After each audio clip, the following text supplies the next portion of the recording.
Okay, I think we are ready to get started. Let Marco know we're good.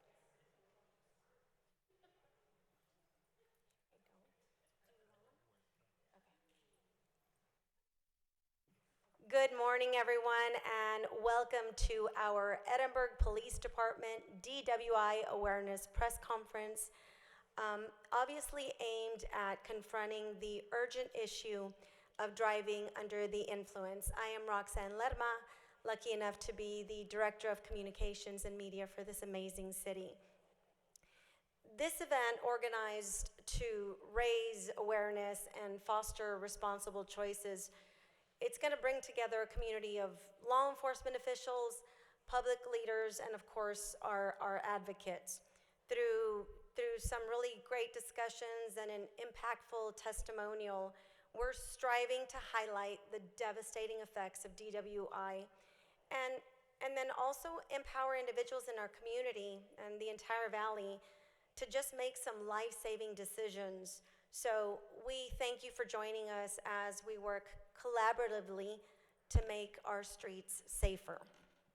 I do want to recognize some special guests that have joined us this morning, beginning with some members of our Edinburg City Council, of course our Mayor, Ramiro Garza Jr., our Councilman, Dan Diaz, and City Manager, Ms. Mayra Ayala.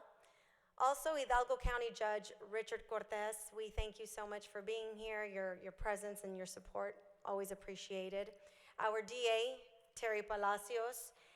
From TABC, Lieutenant Brent Puente and Agent Leonor Garza, thank you for joining us. Our Police Chief, Jaime Ayala, and our brand new Fire Chief, Omar Garza, thank you for being with us today. We're going to begin today with official welcome remarks from our Mayor, Ramiro Garza Jr.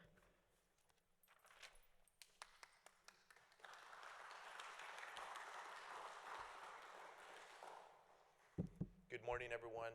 Thank you all so much for coming here today as we gather to address an important matter today of driving under the influence, driving while intoxicated, driving while impaired. I think people have referred to it in many different ways, but that's what we're here to discuss today. As Mayor of Edinburg, it is my responsibility to champion this issue that is so important in our community, in our area, in our whole state, and in our country. And I stand here today with a heavy heart, filled with an urgency to address this matter, because this is not just a matter that it's a distant matter, it's a local matter. You know, in 2021, the stats tell us that for every 39 minutes, there was a DWI-related fatality. This alarming frequency highlights the importance for us to all come together here today. And like I mentioned, these may be statistics, and this may sound like, well, this doesn't happen here, but it does. It happens all the time, and just recently, we have suffered some devastating loss here in our community. There was a family of 4 right here in the heart of our city that lost their life in one incident here in our city. It's just a devastating impact in our community. Police chief and I went, and some of the members of the police department went to the funeral to spend some time with the family, and it's just such a tragic incident, but it can be prevented, and that's why we're here today. You know, this is not something that as a community, as our local law enforcement or even the county, the DA, or any particular organization, can take on their own. It takes all of us coming together. It takes all of us informing our community and generating that awareness that is needed to ensure that we can prevent these incidents from happening in our community. I appreciate all the organizations that are here, Mothers Against Drunk Driving, TABC, our DA's office, our county.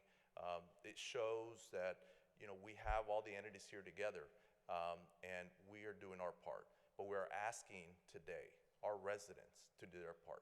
It's up to each and every one of us to ensure that we keep our roads safe. And again, I want to thank everybody that is here today, our county partners and our law enforcement. I appreciate all the work that they do each and every day. It's such a tough situation to have to deal with, not just for families, but even for our local law enforcement, as they have to go to scenes of accidents and be a witness to these incidents. So thank you all so much for coming here today. We felt the need to have this, to come together. As schools are opening again, I don't have to remind each and every one of you, our kids are going to be back in school, are already back in school. It just raises the importance to another level. Let's do what we can and keep our community safe and our roads safe. Thank you.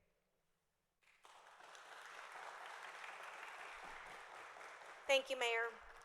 Next up to the podium, Edinburg Police Chief Jaime Ayala, who has some information on some amazing programs and initiatives that are going to help to combat DWIs in our city.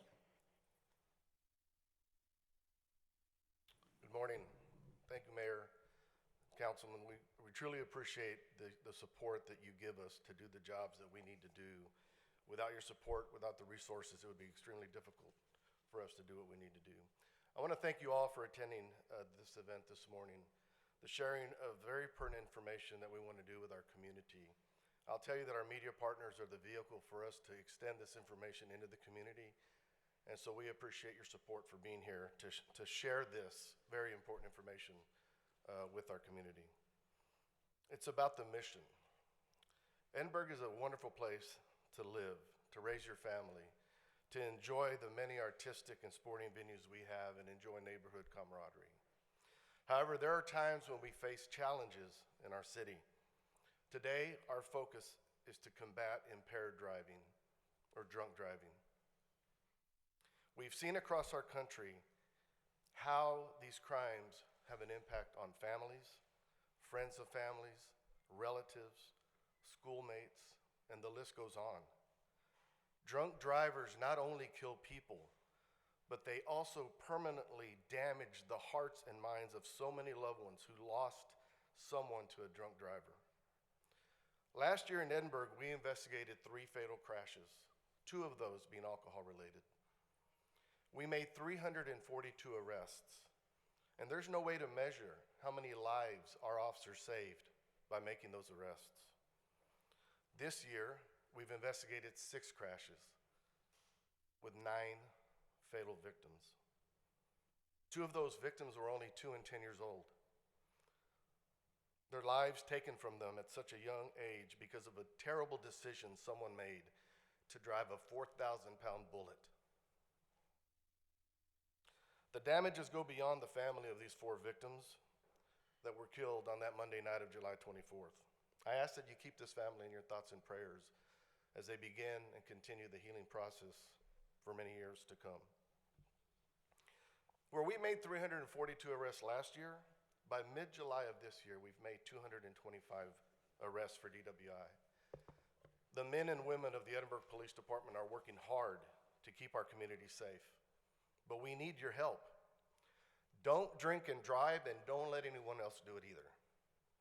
We're here today facing a challenge to reduce fatal crashes and convince our drivers to slow down. Don't be distracted while you're driving. Focus on the task at hand. Edinburg is a no refusal city, and it has been for quite some time. And we will continue to be a 100% no refusal city. What that means is if you are arrested for DWI and you refuse to take a breath test, we will secure a search warrant for your blood. And I want to thank the many judges that are available at all times of the day and night, the many hours that they are available to us to review and sign those search warrants so that we can secure the evidence needed to proceed with prosecution. Now I want to share some decisions that we've made moving forward. With the support of our city leaders, we're going to create a DWI enforcement unit. And our policy is going to be one that does not allow for officer discretion. If we believe that someone is impaired in driving a motor vehicle, an arrest shall be made. We need to remove the threat from the community from doing any harm. We'll continue our public education efforts in the community and in our schools. We will partner with the Texas Alcoholic Beverage Commission to have a presence in establishments where alcohol is being served. And we'll reach out to those establishments to make sure that over-serving is not an issue or concern, or that minors aren't being served.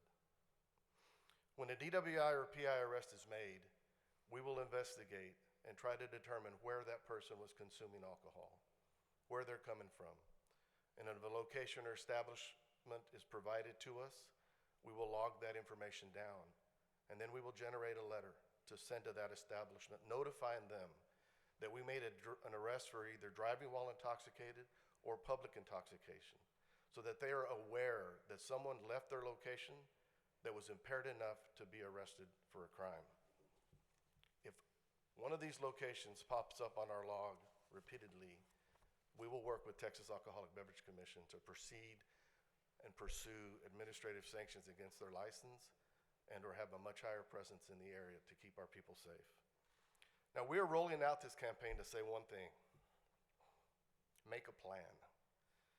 If you know that you might consume alcohol at an event you're attending or at dinner or anywhere else you're going, we ask you to make a plan of how you're going to get there and how you're going to get yourself and whoever is with you home safely so that others can get home safely. And we've heard for decades, identify a designated driver. Yet we continue to see arrests for DWI increasing, fatal crashes continuing. Nothing's changed. It's time for change. I ask you to be the change. The Rio Grande Valley is special, so let us come together and hold each other accountable to make a plan. Numerous ride options are available if you find yourself somewhere and you need to get home safely. Exercise the use of those options. Don't drink and drive in our city. Not in our city. I want to thank you, and may God bless the many victims and their families who have been killed, injured, or impacted by a drunk driver. We know there are many out there. There are some in this room. So I ask you again, just make a plan. Thank you.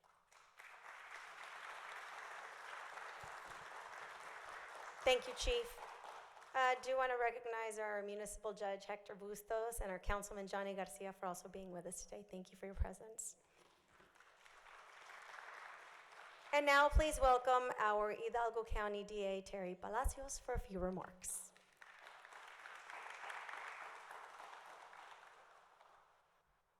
Good morning.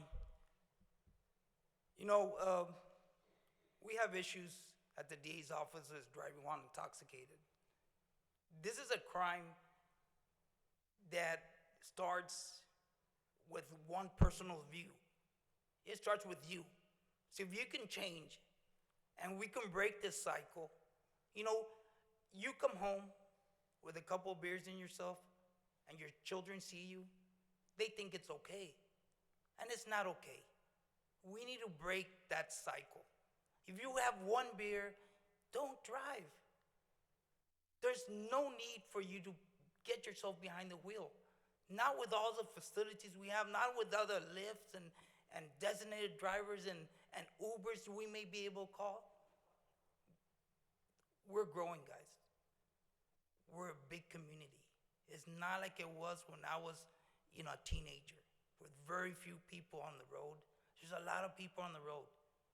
A lot of my kids, I have teenage kids that drive after their work at 1 o'clock in the morning. That's the scariest part for me. That somebody's gonna come out here, they're innocently coming back from work, and somebody's gonna hit them because they're driving while intoxicated. But if we don't teach our children, if we don't teach our immediate family members, if we don't teach our friends that drinking and driving should not be a good combination, it's never gonna stop. And all you need to ask is, how are you gonna get home? How many beers have you had? And if it's one, well, that's one too many. So let's try to break the cycle. Let's try to work together like we're doing this morning with not only our police enforcement, our medical providers, our county. Everybody needs to work to stop this nonsense. Don't drink and drive. Help us out. It's not only gonna save my family, but it may save yours too. Thank you.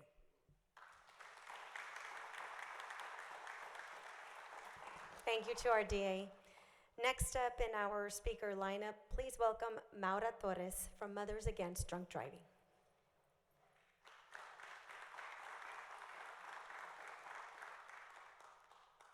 Good morning, everyone. Thank you. My name is Maura Torres. I'm a program specialist for Mothers Against Drunk Driving. And what better message to spread to our community?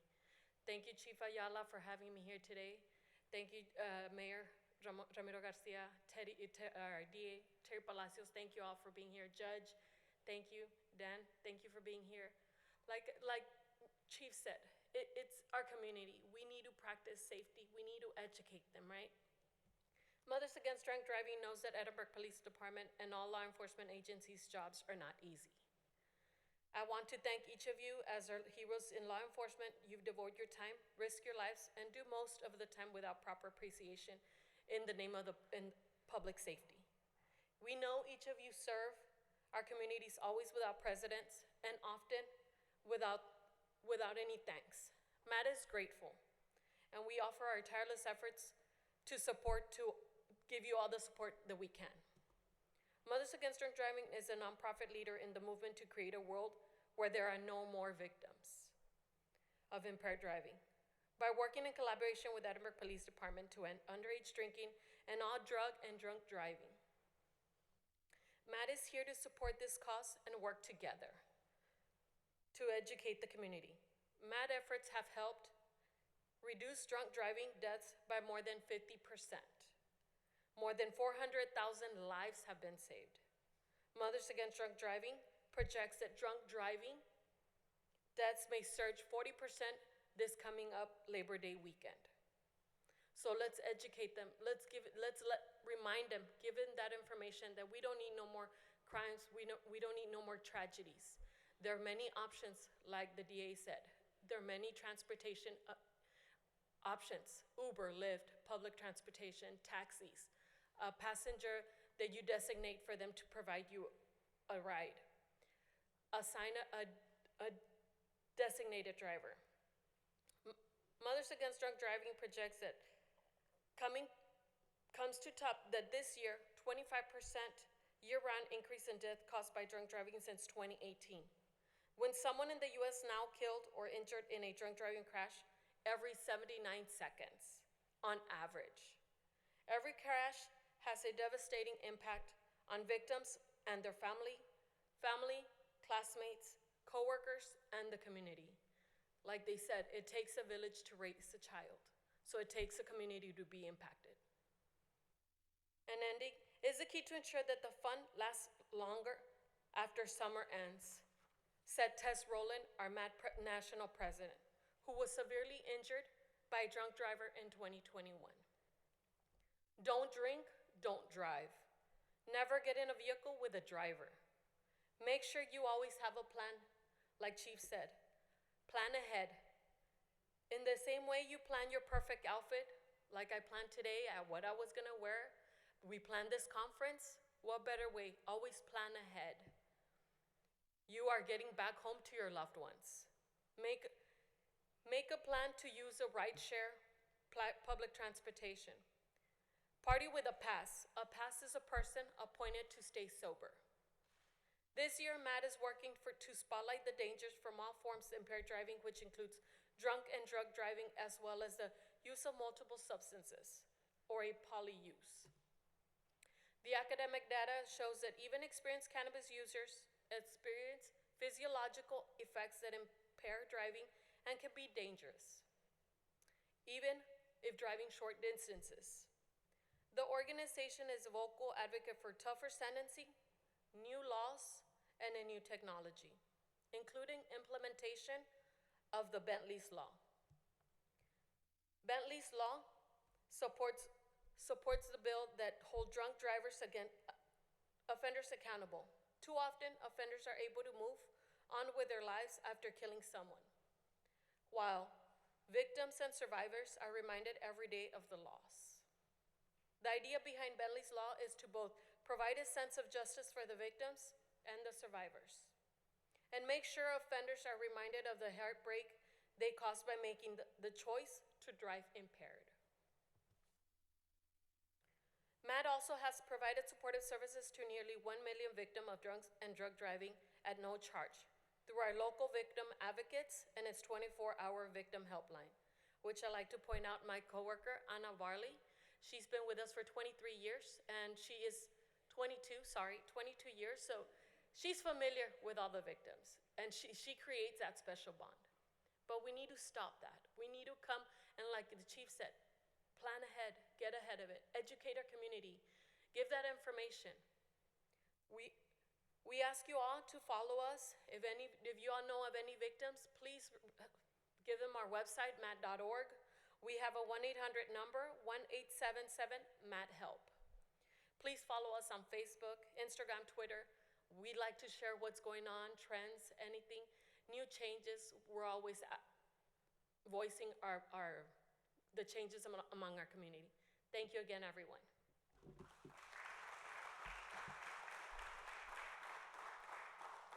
Thank you for all that information, Maura.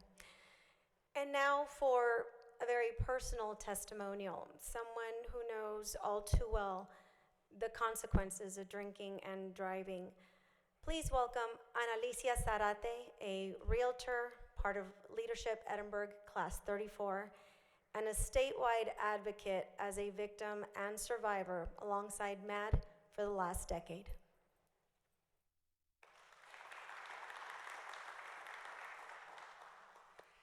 Hello, good morning. I've done this for 10 years and not one of them is any easier, so I ask that you all bear with me. I am a local resident. I live and I work here in Edinburg. I've called this place home for many, many years. I unfortunately am a victim survivor of a drunk driving incident. In the year 2000, November 12th, 2000, it was a Sunday evening, and my mother and I were on our way home. Our church was the Door Fellowship that was located on Freddy and 10th Street. We lived in Mission at the time, and 107 didn't look the way that 107 does now. It was more of a country road as we were headed westbound, home to Mission. There was a northbound single cab pickup truck that didn't stop at the stop sign and hit our vehicle in the front driver quarter, instantly killing my mother and severely injuring myself. There was 3 children involved in that crash. One of them was airlifted in critical condition to Corpus. She was 7, I was 4, and her brother was 11. The only fatality was my mother. Everybody else was injured, some more severely than others. I spent a week at McAllen Medical Center. Now they have a great trauma unit. At that time, it was 23 years ago, so it was a little different. But I was in such critical condition that my family was advised not to let me know that she had passed until I left the hospital and was, in a stable condition to hear the news. They were scared I would go into shock. So I didn't know for about a month after the crash. This offender, it was his 4th DWI arrest, and he was sentenced to a state prison for 10 years, where he served 2 years and was deported to Mexico. I didn't know about MAD when I was 4. I knew about the traumas that I lived on Mother's Day, at 5, 6, 7 here at Trevino Elementary when I was going to school. Seeing my friends making Mother's Day gifts, and I was making them for my dad or my grandma. I really didn't understand the effects of drinking and driving until I got older. When I was 15, I heard about this thing called MAD, Mothers Against Drunk Driving, and I was like, I'm gonna go and find out what they have to offer.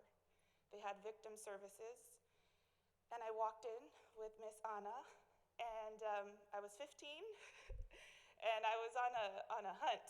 I was looking for my offender, but he had been deported to Mexico, so Anna told me, sit down, you probably can't find him, and I don't know what good it's gonna do if you do. And I left, and I still looked for him.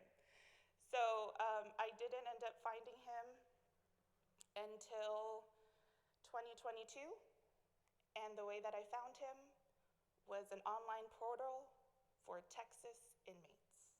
He had been convicted of his 5th DWI after re-entering the United States, and he was serving the maximum time that he could on that 5th offense. I tell you all of this because I have given these speeches, like I said, for now almost 10 years, since I was 17.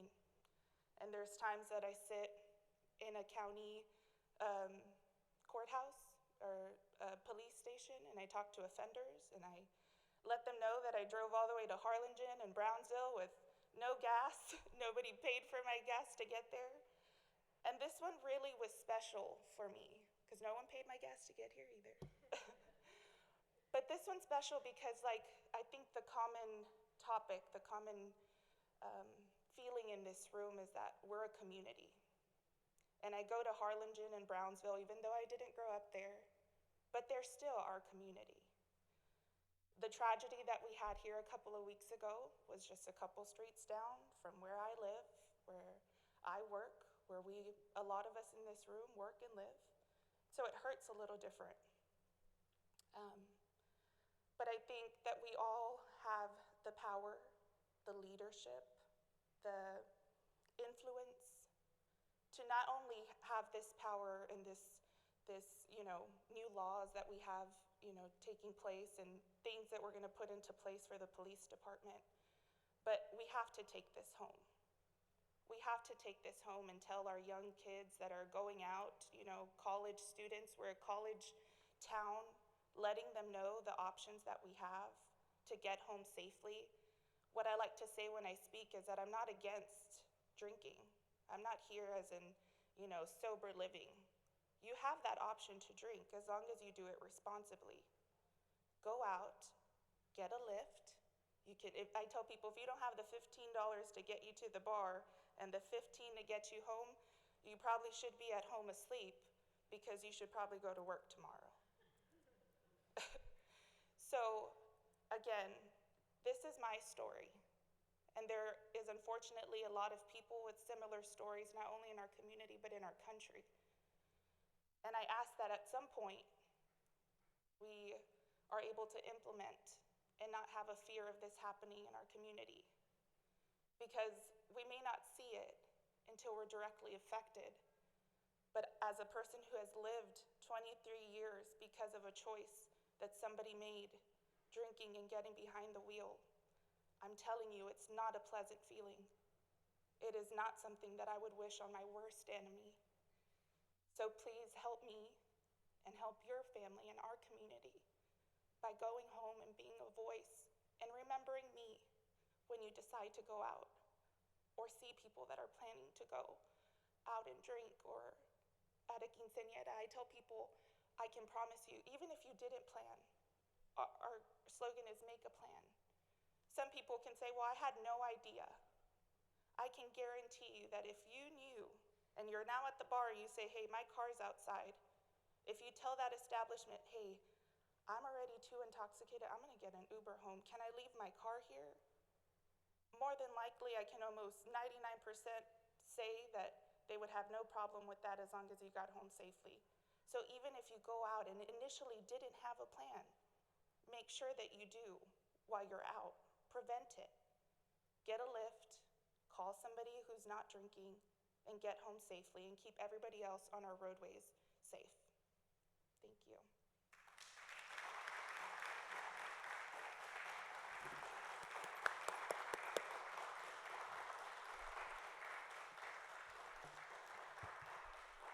Thank you, Annalicia. You are awesome and strong.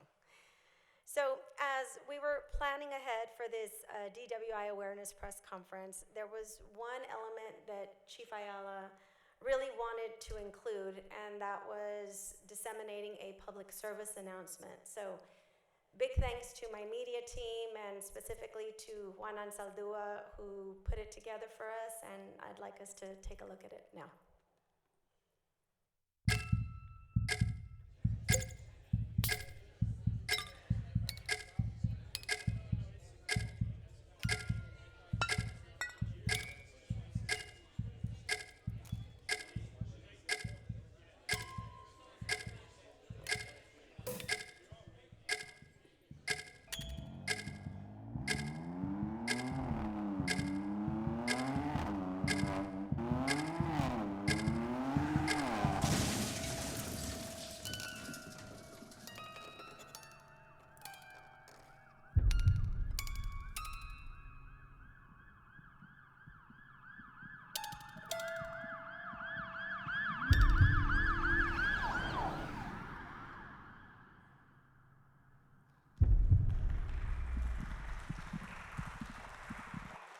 So we're going to be sharing that video with all our media outlets, and we thank you all for being here today, and we hope that you're going to share it then with your audience to really get the word out about the importance of not getting behind the wheel if you've had a drink.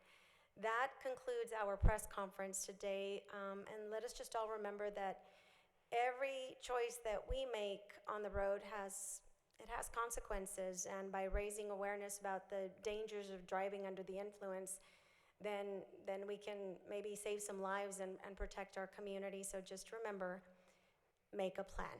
Thank you everyone for coming. Media, if you'd like to get some one-on-ones, we can do that immediately after we take the photos. Thank you all so much and have a wonderful day.